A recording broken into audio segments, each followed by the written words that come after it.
mga mahal namin Pescador, oras na po 6:20 na po, sobra na alas 6. Yung nabagaan na po, ingat na po sa snatcher. Oh, narinig niyo po mga kabayan ko, may sinabi na naman yung ating security guard. Yung dumadaan sa footbridge, ingat daw po sa snatcher. Oh. Nakita niyo mga kabayan ko? Ay, narinig niyo pala yun. Lagi sila nagpapala dito tungkol sa ganyan mga kabayan.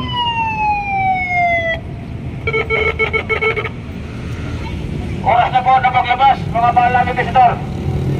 Madilim na po, madilim na po.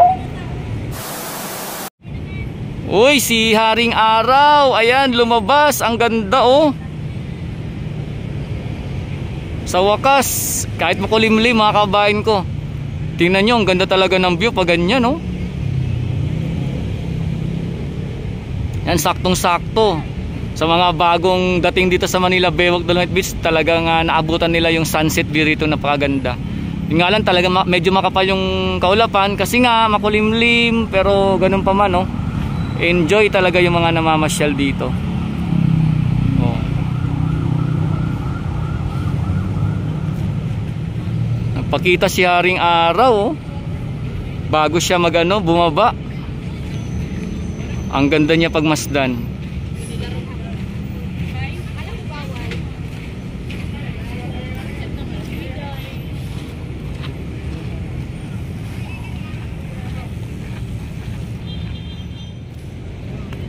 Uwian na.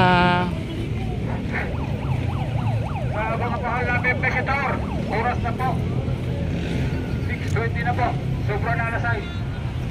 Yung nabagaan na po, ingat na po sa snatcher. Oh, narinig niyo po mga kabayan ko, may sinabi na naman yung ating security guard. Yung dumadaan sa footbridge, ingat daw po sa snatcher. Oh. Nakita niyo mga kabayan ko?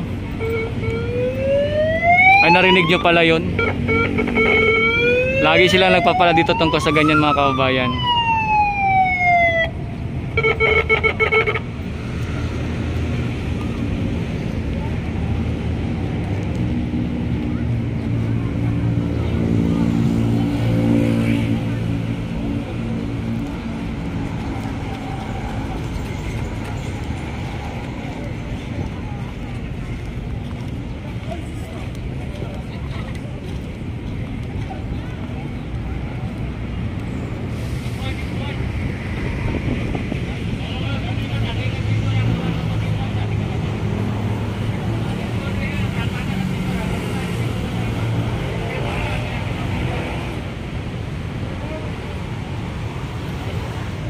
Marami pa silang dadatingan no.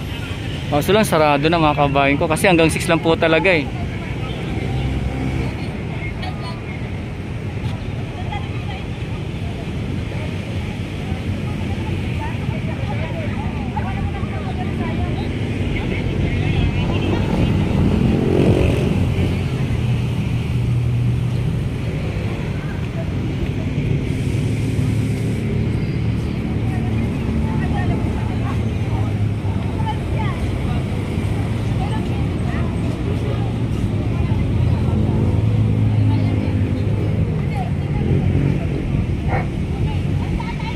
Oras na po na maglabas, mga mahal namin Pescador. Madilim na po, madilim na po.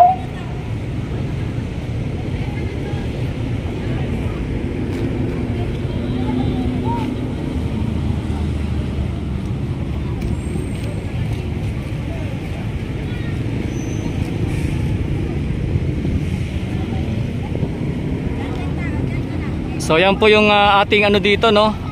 Isang update ngayon sa Manila Baywalk Dolomite Beach mga kabayan ko. At talaga namang ayun, ating pamamamasal siguro iba dito parang medyo nabitin po sa kanilang pamamasyal sa loob. Yun nga lang po talagang dito, syempre pag madalim na, hindi naman po talaga din na sa loob magpupunta mga kabayan ko. Kaya yun, talagang pagdating ng mga 6 or 6:30 ay uwian na mga kabayan ko.